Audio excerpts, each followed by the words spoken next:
Bismillahirrahmanirrahim. Nabi SAW pernah diuji pada 1 tahun dengan ujian yang sangat berat sekali. Kematian istrinya Khadijah bintu Khuwailid yang menyisakan kesedihan dalam dadanya. Disusul kematian pamannya Abu Talib. Walaupun dia mati kafir, tapi banyak menolong dakwah Nabi SAW. Sehingga tahun kedua orang yang sangat dicintai Nabi SAW saat meninggal keduanya, tahun itu pun disebut Amul Hazni, tahun kesedihan. Maka Nabi SAW mulai banyak penentangan, ancaman, bahkan upaya pembunuhan dari para pembesar Quraisy dan orang-orang kafir Quraisy. Sehingga Nabi SAW harus mencari areal baru untuk berdakwah. Berangkatlah Nabi SAW ke Taif. Bukannya penduduk Taif kemudian menerima dakwah Nabi SAW, justru perlakuan orang Taif kurang lebih dengan perlakuan orang-orang Mekah, melempari Nabi SAW sampai Rasul harus lari sejauh 1 mil, dan Nabi SAW luka-luka. Dan banyak lagi musibah yang dilalui Nabi SAW. Maka tepat 1 tahun sebelum hijrah Nabi SAW, Allah Subhanahu wa ta'ala ingin menguatkan hati Rasul dengan diberikan mukjizat besar berupa peristiwa Isra dan Mi'raj Nabi SAW yang banyak dicatat oleh para sahabat Nabi SAW yang sampai kepada kita. Bahkan para ulama mengatakan, saking banyaknya sumber dan peristiwa Isra Mi'raj yang dinukilkan para sahabat Nabi SAW, sampai jumlah para sahabat yang meriwayatkan hadis tentang Isra Mi'raj itu sampai 26 sahabat lebih. Di antaranya Anas bin Malik, Ubay bin Ka'ab, Jabir bin Abdullah, Hudzaifah bin Yaman, Ibnu Abbas, Ibnu Umar, Abi Dzar Al-Ghifari, Abi Sa'id Al-Khudri, Abu Bakar As-Siddiq, Ummu Hani, Ummu Salamah, dan sederetan para sahabat Nabi SAW yang meriwayatkan peristiwa itu. Peristiwa Isra dan Mi'raj adalah peristiwa yang luar biasa. Tidak ada satupun manusia di dunia yang melakukan safar, melakukan rihlah sehebat yang dilakukan Nabi SAW pada peristiwa Isra dan Mi'raj itu. Bagaimana tidak waktu yang sangat singkat, mampu melakukan perjalanan dari Masjidil Haram sampai ke Masjidil Aqsa. Bukan sampai di sini saja, tapi sampai ke Sidratul Muntaha. Dan pada malam yang sama Rasul kembali ke Mekah dan ke tempat kediamannya. Ma'asyiral muslimin yang dimuliakan Allah Subhanahu wa ta'ala, ketika Nabi SAW sedang tertidur di rumah Ummu Hani, ada yang mengatakan di Hijr, datang Jibril alaihi salatu wassalam membawa buruk, kendaraan para nabi. Kemudian bersamanya 2 malaikat yang membelah dada Nabi SAW kedua kalinya. Setelah di masa kecil Nabi SAW pernah dibelah dadanya ketika di rumah Halimah As-Sa'diyah, maka ini pembelahan kedua dada Nabi SAW ketika permulaan perjalanan Isra dan Mi'raj. Kenapa? Kenapa Nabi SAW dibelah dadanya, kemudian dibersihkan dengan air Zam-Zam? Karena peristiwa ini adalah peristiwa besar. Nabi akan diperlihatkan kekuasaan Allah di langit, dan tidak bisa dilihat kecuali oleh orang-orang yang hatinya bersih, karena Nabi akan masuk kepada alam para malaikat. Ma'asyiral muslimin yang dimuliakan Allah Azza wa Jalla. Kemudian Nabi SAW pun naik di atas buruk. Ketika Buraq hendak ditunggangi Nabi SAW, tiba-tiba Buraq bergerak dan tidak mau ditunggangi Rasul. Tiba-tiba Jibril mengatakan kepada Buraq, ya Buraq, wallahi demi Allah, ma raqiba ahadun akram min Muhammadin sallallahu alaihi wasallam. Wahai Buraq, diam kamu. Demi Allah, tidak ada manusia yang lebih mulia yang menunggangi di atas tungganganmu melebihi Muhammad sallallahu alaihi wasallam. Maka tiba-tiba Buraq pun terdiam, sehingga Nabi sallallahu alaihi wasallam bisa naik di atas Buraq. Kemudian Buraq melesat sejauh mata memandang sekali langkah. Dari sini Nabi sallallahu alaihi wasallam sebelum kemudian sampai di Baitul Maqdis, maka Jibril kemudian membawa Nabi sallallahu alaihi wasallam pertama ke Madinah. Kemudian diceritakan oleh Jibril bahwa ini adalah tempat hijrah dirimu 1 tahun setelahnya. Kemudian setelah itu Nabi sallallahu alaihi wasallam dibawa kepada Tur Saina atau Bukit Tur Saina, tempat di mana Musa alaihi salatu wasallam berbicara dengan Allah Subhanahu wa taala. Kemudian setelah itu Nabi sallallahu alaihi wasallam mampir di Baitul Lahmin atau Bethlehem, tempat di mana Isa bin Maryam dilahirkan, dan Nabi sallallahu alaihi wasallam salat di situ. Kemudian baru Nabi SAW melanjutkan perjalanan sampai di Baitul Maqdis. Dari sini Nabi SAW kemudian mengikat Buraq di sebuah tembok yang hari ini orang-orang Yahudi menjadikan tembok itu menjadi tembok ratapan, tempat menangis mereka. Disitulah tambatan Buraq sebelum Nabi SAW masuk ke Masjidil Aqsa. Ketika Nabi SAW masuk ke Masjidil Aqsa, dilihatnya para nabi sudah berkumpul di Masjidil Aqsa dan siap untuk diimami Nabi SAW. Dan ini menunjukkan bahwa Nabi SAW ketika mengimami para nabi dan rasul, maka sepakat bahwa dia adalah Sayyidul Anbiya'i wal Mursalin, Sayyidul Awwalina wal Akhirin. Dia pemimpin para nabi dan rasul, bahkan pemimpin orang-orang yang mula-mula dan orang yang terakhir mati. Itulah Nabi SAW. Setelah Nabi SAW melaksanakan salat, maka Nabi SAW sebelum naik ke langit dimi'rajkan oleh Allah Subhanahu wa taala, maka Nabi SAW disodorkan 2 minuman, 1 khamar dan 1 air susu. Maka Nabi SAW memilih air susu dan tidak memilih khamar, padahal ketika itu khamar belum diharamkan. Tapi Nabi SAW tetap memilih susu dibandingkan khamar. Maka Jibril mengatakan, laqad hudita wa hudiyat ummatuka ya Muhammad, sungguh engkau diberikan petunjuk mengikuti fitrahmu, dan umatmu juga akan mendapatkan petunjuk itu. Subhanallah, bagaimana Nabi SAW memilih sesuatu yang di luar daripada fitrahnya. Karena minuman keras itu sesuatu yang di luar dari fitrah manusia. Makanya Nabi SAW setelah diharamkan khamar oleh Allah Subhanahu wa taala mengatakan bahwa khamar adalah ummul khaba'ith, induk dari segala keburukan. Bagaimana mungkin khamar akan dilegalkan? Ma'asyiral muslimin yang dimuliakan Allah Subhanahu wa taala. Setelah itu Nabi SAW kemudian dihantar Jibril naik ke langit pertama, kedua, ketiga, keempat, kelima, keenam, ketujuh, sampai ke Sidratil Muntaha.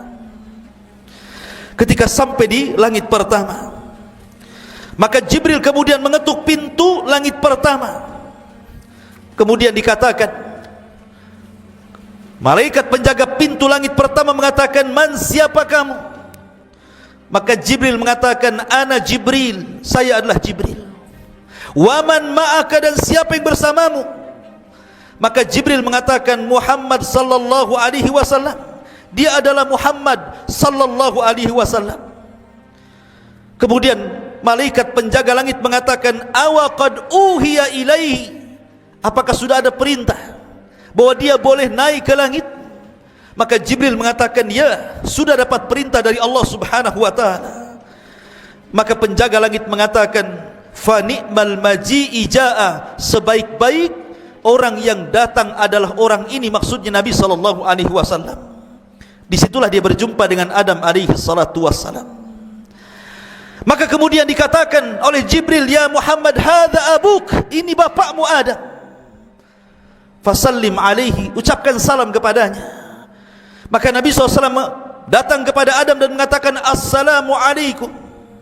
Maka Adam menjawab, waalaikumsalam, marhaban bibni salih wa nabiyyan salih, selamat datang anakku yang saleh dan nabi yang saleh. Maka kemudian dia melihat Adam alaihi salatu wassalam, apabila memandang ke arah kanan tersenyum, dan apabila memandang ke arah kiri dia menangis. Kemudian dikatakan kepada Jibril, kenapa Adam berbuat seperti itu? Maka Jibril menjelaskan, karena Adam apabila melihat ke kanan, dia melihat anak turunannya, mereka masuk surga. Tapi ketika dia melihat ke kiri, dia menangis karena ada juga sebagian anak keturunannya masuk neraka. Maka kemudian Nabi SAW naik ke langit kedua. Kemudian ditanya oleh penjaga langit kedua dan mengatakan, man, siapa anda? Jibril mengatakan, ana Jibril. Wa man ma'aka, siapa bersamamu? Muhammad sallallahu alaihi wasallam. Awa qad uhiya ilaih, sudahkah diwahyukan kepadanya dia boleh naik ke langit? Kata Jibril, ya. Fa ni'mal maji'i ja. Akhirnya kemudian Nabi sallallahu alaihi wasallam dan Jibril naik ke langit kedua. Disitulah Nabi sallallahu alaihi wasallam di langit kedua berjumpa dengan dua nabi. Pertama Yahya ibn Zakaria dan juga Isa bin Maryam alaihi wassalam. Kemudian keduanya menyambut Nabi sallallahu alaihi wasallam, marhaban bi akhin salih wa nabiyyin salih, selamat datang saudaraku yang saleh dan nabi yang saleh. Kemudian naik ke langit ketiga. Di situ berjumpa dengan Nabi Yusuf alaihi salatu wassalam. Yusuf pun mengatakan, marhaban bi akhin salih wa nabiyyin salih, selamat datang saudaraku yang saleh dan nabi yang saleh. Naik lagi ke langit keempat, berjumpa dengan Idris. Idris pun berbicara sama, marhaban bi akhin salih wa nabiyyin salih. Naik ke langit keempat, berjumpa dengan Harun. Kelima berjumpa dengan Harun. Harun pun mengucapkan hal yang sama. Naik ke langit keenam, berjumpa dengan Nabi Musa alaihi salatu wassalam, sampai naik ke langit ketujuh berjumpa dengan Ibrahim, dan dialah satu-satunya nabi yang mirip wajah dan fisiknya dengan Nabi sallallahu alaihi wasallam. Kata Ibrahim, marhaban bibnin saleh wa nabiyyin saleh, selamat datang anakku yang saleh dan nabi yang saleh. Ma'asyiral muslimin, kenapa dijumpakan dengan para nabi ini? Bukankah para nabi banyak? Bukankah yang kita kenal dalam Al-Quran 25 nabi dan rasul? Dan bukankah jumlah para nabi itu 120.000 nabi berdasarkan hadis Abi Dzar Al-Ghifari radhiyallahu an? Kenapa hanya dijumpakan dengan nabi-nabi ini saja? Ada apa hikmah dibalik dijumpakan dengan Nabi Adam, Yahya, Nabi Musa, Nabi Yusuf, Idris, Harun, Musa dan Ibrahim? Kata para ulama, adapun hikmah berjumpa dengan Nabi Adam, karena Adam alaihi salatu wassalam telah hijrah dari surga ke dunia, dan Nabi sallallahu alaihi wasallam akan hijrah, diusir dari Mekah ke Madinah sebagaimana diusirnya Adam dari surga ke dunia. Adapun Yahya, Nabi Yahya ibn Zakaria dan Nabi Isa ibn Maryam, kenapa dipertemukan oleh Allah dengan keduanya? Karena Yahya ibn Zakaria dan juga Isa bin Maryam, kedua nabi disakiti orang Yahudi.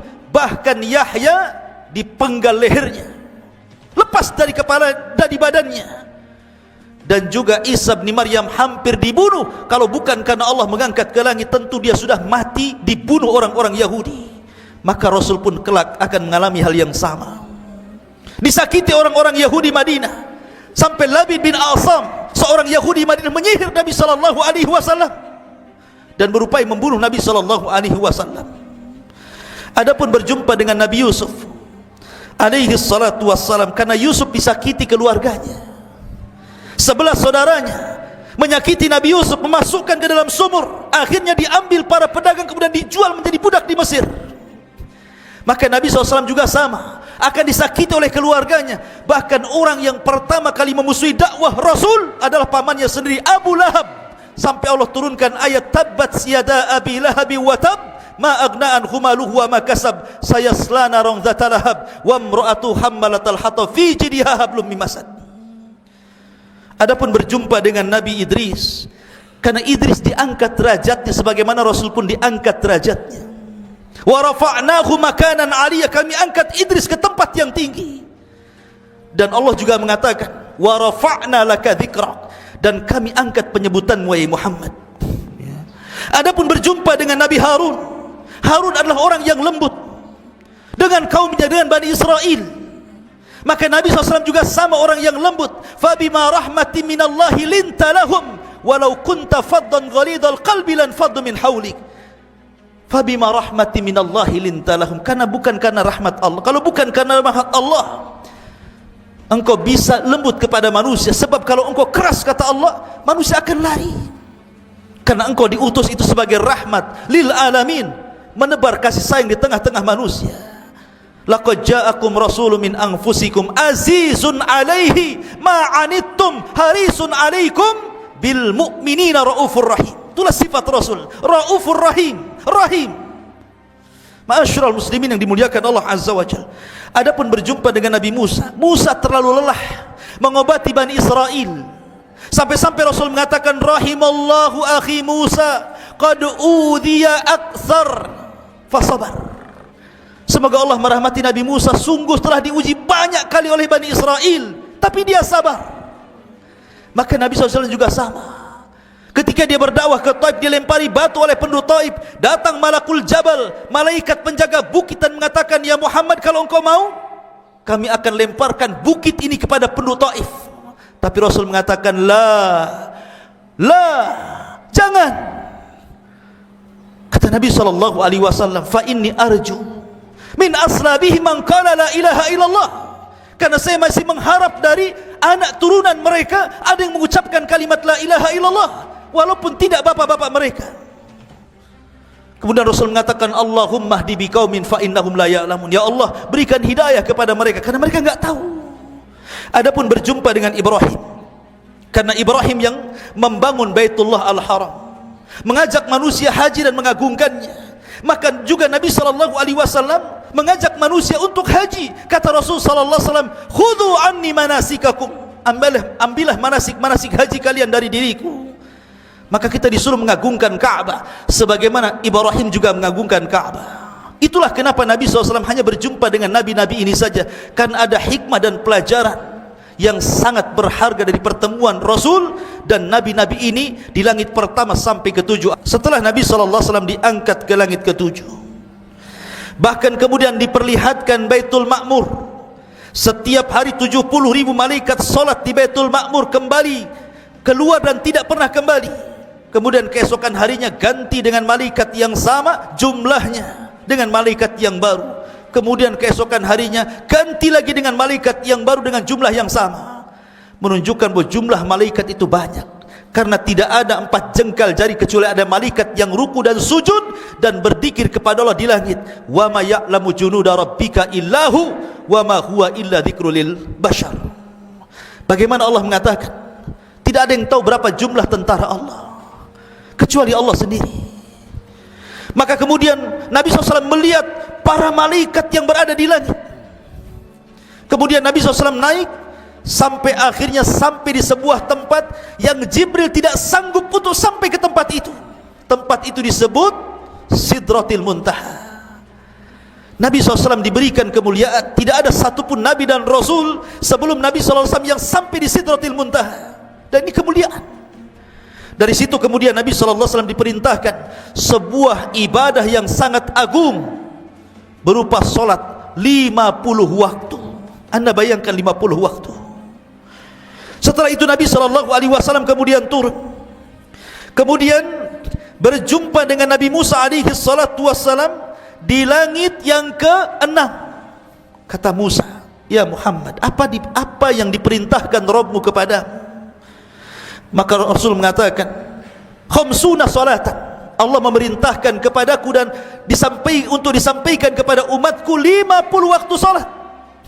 Kata Musa alaihi salatu wassalam, ya Muhammad, inna ummataka la tastati khamsina salatan kulla yaumin wa inni qad jarrabtu an-nasa qablaka wa alajtu bani Israel ashaddal mu'alajah. Wahai Muhammad, umatmu tidak akan sanggup, umatmu tidak akan sanggup untuk melaksanakan 50 kali solat dalam setiap waktu, karena umat sebelummu sudah kucoba, mereka tidak sanggup, dan aku sudah berusaha juga memerintahkan Bani Israel dengan ibadah yang seberat itu, mereka tidak sanggup juga, apalagi umatmu yang lemah. Sebaiknya kau ke langit lagi, minta keringanan kepada Allah, at-takhfif. Akhirnya Rasul naik ke langit, kemudian Allah memberikan keringanan 5 waktu menjadi 45. Kemudian Musa mengarahkan kembali untuk minta keringanan menjadi 40, 35, 30, 25, 20, 15, 10 sampai kepada 5 waktu. Musa pun masih ingin bahwa Rasul itu meminta keringanan 5 waktu itu. Tapi Rasul mengatakan, fastahyaitu Rabbi, aku sudah malu dengan Rabbku. Maka 5 waktu itu sama dengan 50 waktu. Jadi 1 kali solat sama dengan 10 kali solat. Oleh karena itulah jangan pernah meninggalkan solat, karena besarnya pahala solat. Maka Nabi SAW kemudian setelah itu turun. Kemudian Nabi SAW bingung. Dia menyendiri bagaimana, apa yang harus diceritakan kepada manusia tentang peristiwa yang aneh ini. Tentu mereka akan mengejekku, tentu mereka akan mentertawakan aku. Rupanya di tengah-tengah sedang gundah gulana itulah datang Abu Jahal. Kemudian Rasul menceritakan kepada Abu Jahal peristiwa semalam. Kata Abu Jahal, ya Muhammad, bagaimana kalau kumpulkan manusia, kau bicara di hadapan manusia itu, ceritakan apa yang kau ceritakan kepada aku. Tapi maksudnya Abu Jahal supaya manusia mengejek Rasul. Maka Abu Jahal mengumpulkan manusia, kemudian menghadirkan Rasul. Kata Abu Jahal, ya Muhammad, ceritakan apa yang kau ceritakan kepadaku akan peristiwa semalam. Maka Rasul menceritakan bagaimana perjalanan Isra dari Masjidil Haram ke Masjidil Aqsa, dari Masjidil Aqsa ke Sidratul Muntaha. Semua orang mentertawakan kisah itu, bahkan sebagian orang yang sudah masuk Islam murtad karena merasa aneh dan ajaib. Peristiwa apa ini? Ketika itu Abu Bakar tidak hadir. Datanglah orang-orang kepada Abu Bakar, maksudnya orang-orang Quraisy, untuk memberitahu kegilaan Muhammad menurut mereka. Tapi Abu Bakar justru menjawab dengan jawaban yang luar biasa. Kalau seandainya ada cerita dari lisan Rasul yang lebih mustahil daripada Isra dan Mi'raj, maka aku orang yang pertama membenarkannya. Dari situlah disematkan kalimat As-Siddiq di belakang kata-kata Abu Bakar, karena dia orang yang membenarkan di saat manusia mendustakan peristiwa Isra dan Mi'raj itu. Mudah-mudahan kisah yang singkat tentang Isra Mi'raj bisa diambil hikmah dan pelajaran. Marilah kita senantiasa bersalawat kepada Rasul sallallahu alaihi wasallam di hari Jumat. Innallaha wa malaikatahu yusalluna 'alan nabi ya ayyuhalladzina amanu sallu alaihi wa sallimu taslima. Wa sallallahu ala nabiyyina Muhammad walhamdulillahi rabbil alamin.